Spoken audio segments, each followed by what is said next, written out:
here today with Ms. Adelaide Taylor. She is a certified yoga teacher. She is also a lifetime student of yoga, and she is a digital project manager at Blink. Thanks for having me. So here at the Missed Appointment, we value the importance of having a daily practice, especially dedicated to self-care.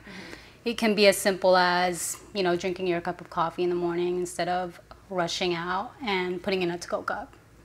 Do you have anything to share with us about your daily practice that kind of, helps you cultivate more awareness about yourself and your health? Yeah. So I have multiple. I think that not limiting yourself to like one specific thing, unless you want to, is important because our lives are so hectic, right? Right. So usually I wake up and I'll make coffee. So I'll like grind beans, like put it in the pour over, Right. like boil water, like all of these things that kind of help me wake up and like I'm not on my phone, I'm not like looking at my email. And then I usually try to do some sort of exercise every day. That just like is something that makes me feel good, and I've decided, it's something that I like crave on a daily basis.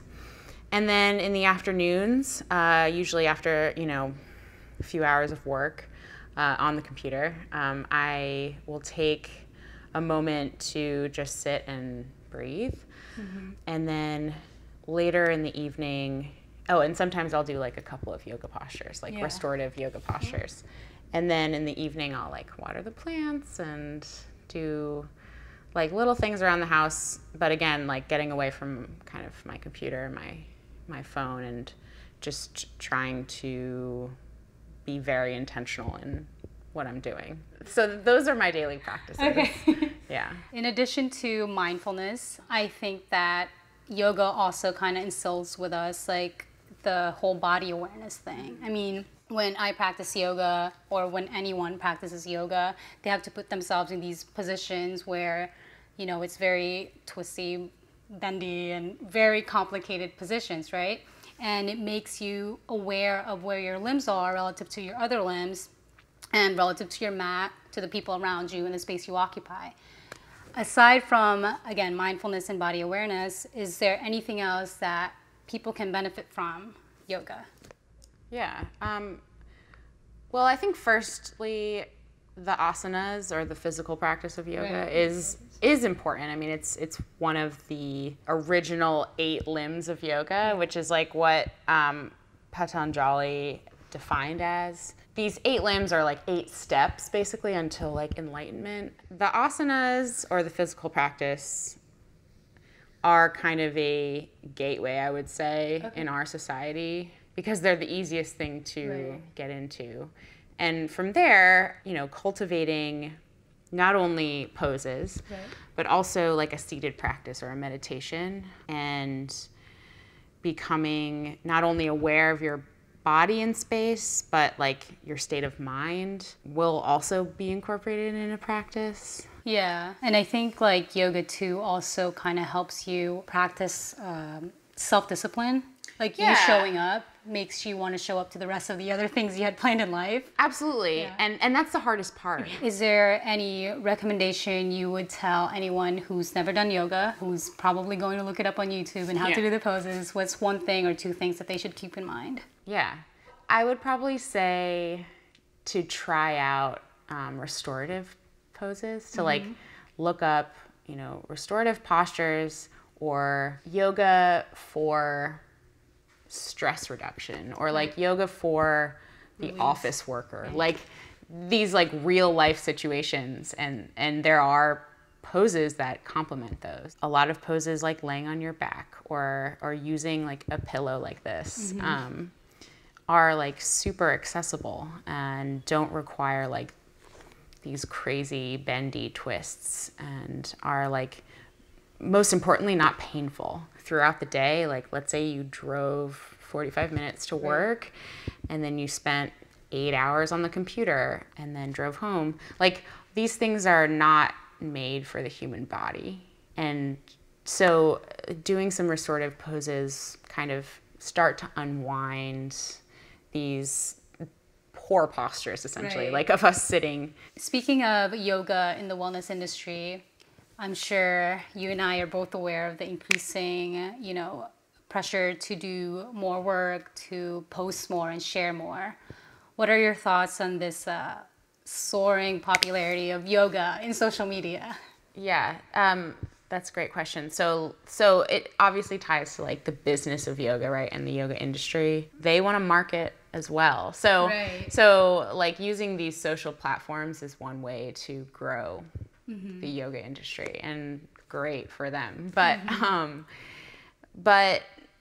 we also, I think, especially as like yoga practitioners, should, I think, be at least more mindful or intentional about what we're doing and why. So sure, like post photos about, the latest classes that you've been taking, but it's more important like how you're experiencing it and, what it means to you. Even if, you're sharing your yoga journey, like great, I think that's great. And you're using these tools, but it starts with the intention, right? It starts with a meaningful action. Yeah. And every time you practice yoga, like whether or not there's a photo, whether or not there's, a hashtag or whatever it is, like why did you do it? And not even why, but like,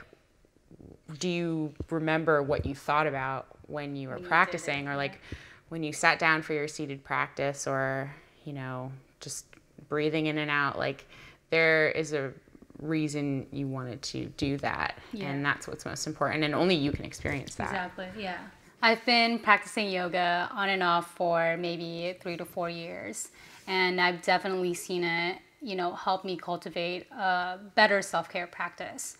But everybody knows that self-care is not limited to just yoga.